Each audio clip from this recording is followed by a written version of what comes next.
एक nuclear bomb फटता है तो 100 किलोमीटर तक उसका इम्पैक्ट जाता है, 100 किलोमीटर तक क्रेटर क्रिएट हो जाता है, गड्ढा बन जाता है, और सारी दुनिया जो न्यूक्लियर बॉम्ब लेकर बैठी हुई है, तो सब कोई कोई दिवाली मनाने के लिए थोड़ी है, वो जाहिर सी बात है जब एक दूसरे के ऊपर करेंगे तो सब इसी तरह से जब होगा तो कितना भयानक डिजास्टर हो सकता है। अच्छा सर, जो ये मिस्टिक हैं, जो ये योगी बैठे हुए हिमालय और इनके आसपास पहाड़ों पे तपस्या कर रहे हैं, इनका क्या कंट्रीब्यूशन होने वाला है? आपको बताया ना जो मेरी बात, जहाँ पर ये सारे डिवाइन जो मास्टर्स हैं ये मिल के ऊपर मीटिंग कर रहे हैं, हाँ। एग्जैक्टली ये इसी बात को अवॉइड करने के लिए और इस डिजास्टर को अपॉर्चुनिटी में बदलने के लिए प्रयास कर रहे हैं। जैसे मैंने भी महाअवतार बाबा जी की बात करी, डेफिनेटली वो दे आर ट्राइंग आउट कि ये डिजास्टर अवॉइड किया जा सके या इसी डिजास्टर को अवेकनिंग में बदला जा सके। हम क्या कर सकते हैं, हम उनके साथ अपनी एनर्जी को अलाइन करके अपनी प्रार्थना के रूप में, अपने समर्पण के रूप में कि हम आपके साथ हैं, हम डिवाइन के साथ हैं, हम पॉजिटिविटी के साथ हैं, जो भी होगा, जब पॉजिटिव नेगेटिविटी में लड़ाई होगी तो हम साथ देने के लिए तैयार हैं, हम आपके बंदे हैं,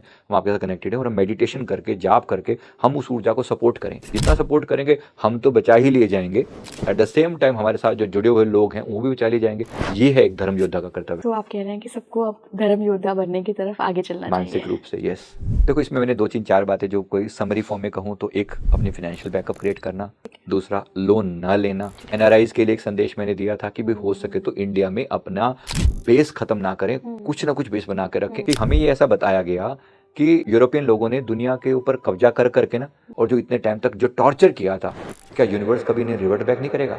जैसे इंसान का इंडिविजुअल कर्मा होता है, ऐसे पूरे पूरे कंट्री का भी एक कर्मा होता है। उन कंट्री के जो भी हेड थे, उन्होंने जो कर्मा क्रिएट किया तो पूरे इंग्लैंड को, पूरे यूके को उसका दंड नहीं भुगतना पड़ेगा। ये समय है उस दंड का। तो आपने बोला कि भारत पे कम इम्पैक्ट पड़ेगा, कहीं उसका कारण ये तो नहीं कि हम आध्यात्मिक नगरी हैं, आध्यात्मिक देश हैं, तो कहीं ना कहीं हमारे पूरे एक इंडिविजुअल लेवल की बात नहीं कर रही हूँ, एक आम कंट्री के लेवल पे देखें तो बहुत ज़्यादा स्पिरिचुअल सोल्स हैं यहाँ पर, इस वजह से इम्पैक्ट थोड़ा सा हल्का हो जाएगा?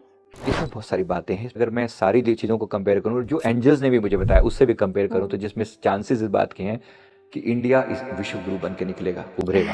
और इस बात की 100% संभावना है 2030-31 तक दुनिया हमारे इसी बात के लिए इंडिया को सैल्यूट करेगी कि यहाँ से हमें वो गाइडेंस मिल रही है जो हमें जीवन की राह दिखा रही है। क्योंकि यहाँ जो बात हो रही है यह हमारे फेथ की बात हो रही है। जब बात शांति की आएगी तो हमेशा सनातन का नाम आएगा। हमने सदा से ओम देव शांति अंतरिक्ष शांति राह पे हमने वहां से शुरुआत करी, हमने सारे ब्रह्मांड में शांति की बात करी है। इस सनातन धर्म की बात है।